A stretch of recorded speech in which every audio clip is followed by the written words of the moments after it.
Alors, vous savez qu'on utilise beaucoup en français la forme on. Qu'est-ce que c'est que ce on, en fin de compte?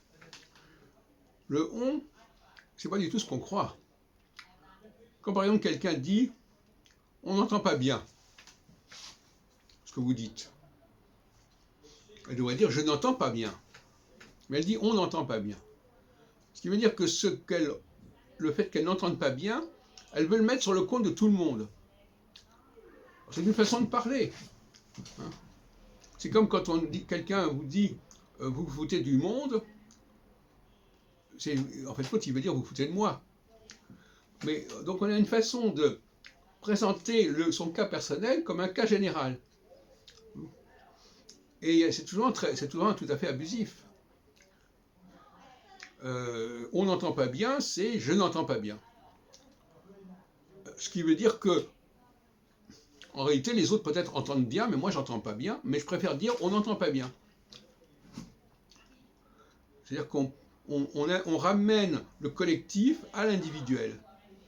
Donc le on est généralement une affirmation individuelle en fait, qui se présente sous les apparences du collectif.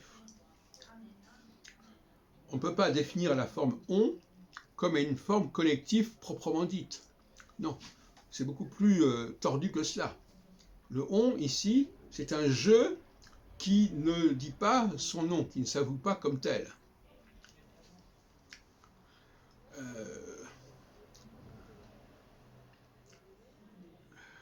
Il a une position tout à fait spéciale, le on en français. Alors, je voudrais, puisqu'on parle du français, je me faisais encore la réflexion tout à l'heure, la langue française est une langue très difficile à apprendre, en fait. Elle est difficile à apprendre parce que ses locuteurs en font un usage acrobatique.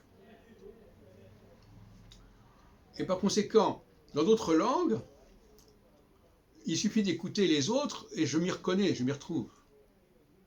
Mais en français, les liaisons, le fait que les mots soient liés entre eux, le fait qu'on saute un certain nombre de syllabes, etc., tout cela fait que le locuteur ne peut pas apprendre uniquement en écoutant parler les autres.